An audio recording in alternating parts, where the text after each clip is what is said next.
For USCFootball.com, I'm Keely Eure here with Dan Weber. Instant analysis of USC's 24-7 loss against Ohio State in the Cotton Bowl. There's a lot of things to dissect in this game. We kind of don't know where to start first, but I think we need to start with the turnovers. That's something that nagged USC all season long, and it really was the difference maker tonight. Yeah, poor Deontay Burnett, who really had a good game, but he was, saying I was responsible for 10 points. Those first two balls that I didn't catch or I caught and ended up losing them.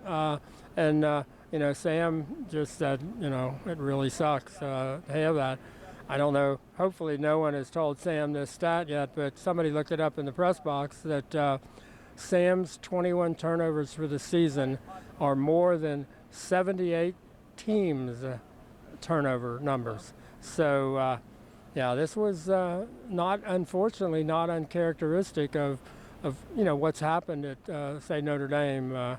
You just and a little bit of Washington. So all three of their losses this year, you could say turnovers were the difference. Yeah, but even so, USC's offense is so talented, but it just seemed like they couldn't get it going tonight. We heard from players after the game in the locker room talking about miscommunication errors up front. They couldn't really get the run game going. Why? What was going wrong tonight? I think some of it was Ohio State's just pressure and how hard they was.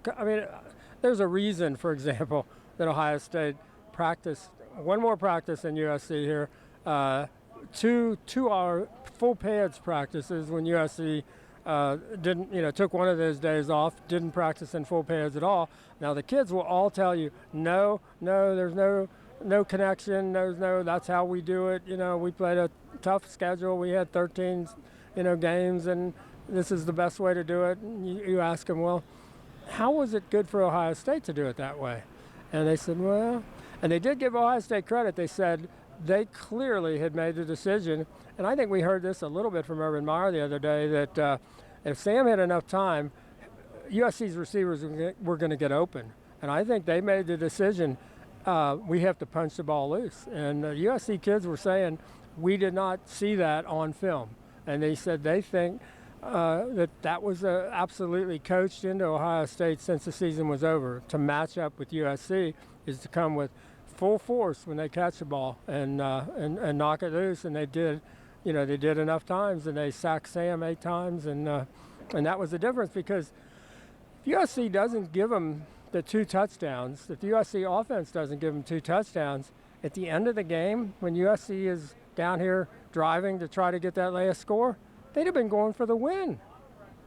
Think about that. They had a chance. As Sam said, you score, you get more than 400 yards and you hold Ohio State to under 300 yards, you ought to win that game. Yeah. And they weren't even close. Yeah. The practice analogy that you brought up, the example, kind of gives an example of the coaching differences in this game. Ohio State practiced more, as you mentioned. USC only had 1 full pad practice. That was the first practice during their bowl game practices. At one point, do you question the coaching and the decisions that were made in this whole process? The kids are not questioning them, and they think there's no connection.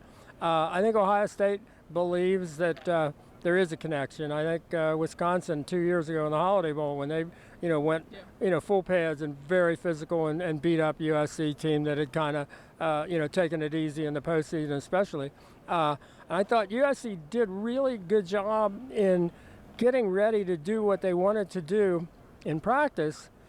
The problem was they didn't have Ohio State over on the other side of the ball knocking them around and not letting them do the things they want. Like Sam said, I ought to protect the ball with both hands, but he said, you don't see a team that can get to you the way Ohio State can from all different angles, in places that you're just not expecting some guy to be ripping the ball loose, on you. So he's still trying to make plays with the ball in one hand and trying to make a throw, and there's some guy coming around in a place where Sam's almost never, in the Pac-12, you're not going to see anybody that can rush a quarterback like that.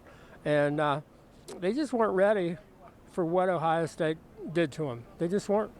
Yeah, we heard from USC's offense that they did feel bad about the performance, especially because of the defensive performance from USC. But when we talked to the USC defensive players, they were saying it was a team loss, definitely not taking any pride in what their performance, but they did play well.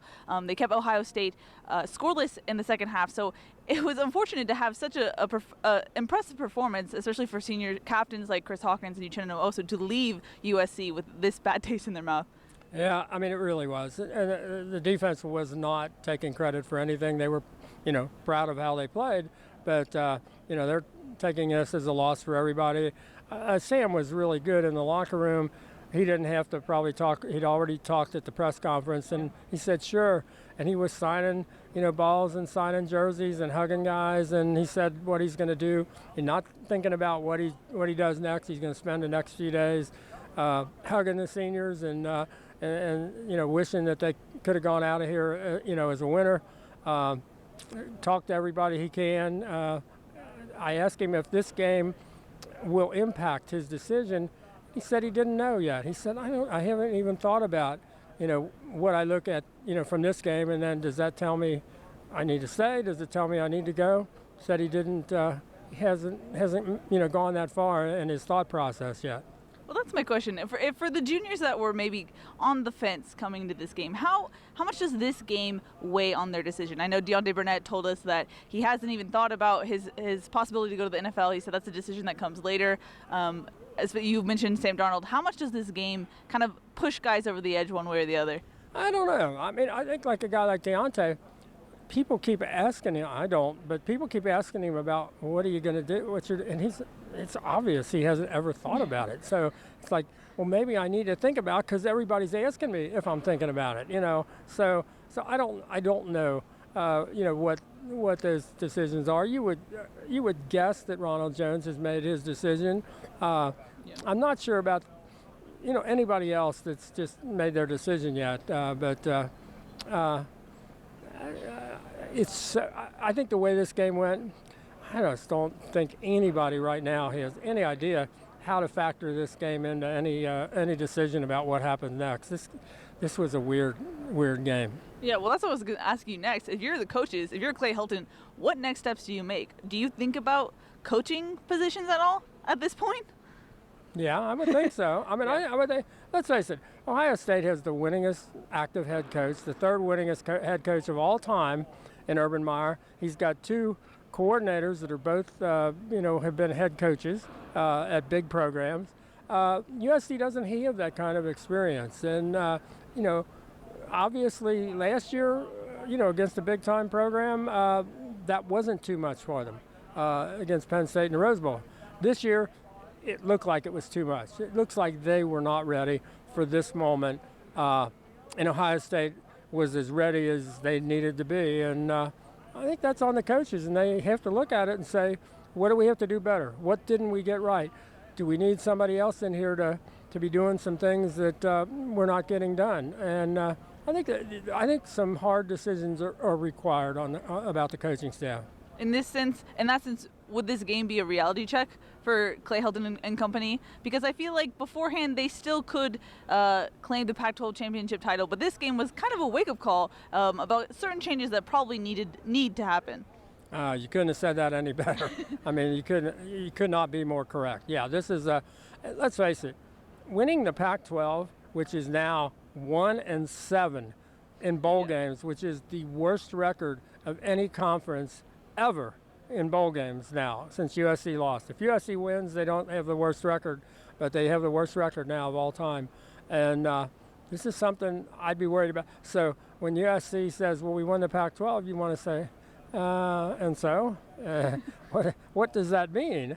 I just thought this was such a clunker that you can't look back at this and just say, oh, it just happened or this or that. No, you got to say, what do we do so this doesn't happen again? Because they were not ready to win this football game, and Ohio State was. And that's what coaches are supposed to do, get you ready, get you to a place where you can win a football game like this, and USC was not. And that's on the coaches. Yeah. If you're a USC fan, how do you process this season when you end it on this note? Yeah, because so much of last season was predicated on the Rose Bowl as the finishing note. And you look at this season, and, last year, against a Big Ten team with, some big-time players, Sam and Deontay Burnett could not have been more perfect. This year, is that the way it's supposed to go? And it's supposed to be going that way instead of now. It was hard to go up too much from last year's Rose Bowl. Yeah. But you don't want to go too far down. You don't want to go from 52 points to 7. Yeah. That's probably not a good thing. Yeah. And let's face it, Penn State has played Ohio State 2 years in a row, barely beat them once and barely lost to them once. So you can't say, well, that was Penn State. No, Penn State and Ohio State are very comparable programs. So this was not acceptable. Yeah. All right. Any final thoughts from AT&T Stadium? Probably a place where USC will probably not want to come back anytime soon. No. Don't want to come back here. I mean, again, they at least scored a touchdown this time. They scored 7 points instead of 6. They only gave up 24, and only 14 of those not by the defense, and they didn't give up 52. And they didn't give up, period. I mean, the defense just stood them off, gave them every opportunity. And you've got to ask yourself, why couldn't you, with Sam Darnold and Deontay Burnett and Ronald Jones and an offensive line that had been together most of the season, why couldn't you finish? Why couldn't you score the ball when you got in the red zone? Why? What's going on? What's happening? Something's happening, and it's not good. Yeah. Well, it's what we've seen from USC this season. It wasn't opponents necessarily beating USC. It was USC beating themselves. Or keeping it close, yes. And just throwing away plays, bad plays, just plays that, and not using the clock well. I thought, at the end there, they didn't seem to have any urgency. Yeah. It seemed to be, the body language wasn't that good. They just seemed to be walking up, the line of scrimmage. And it's a shame because they may have made more good plays on offense than Ohio State did. I mean, there were some sensational catches by Michael Pittman and Tyler Vaughns, and guys just made some great plays. And Sam, overall, that wasn't that bad a game. And then you say, well, except for those turnovers. Yeah. But they made enough plays to have won this game. Yeah. If you take away the plays that lost the game.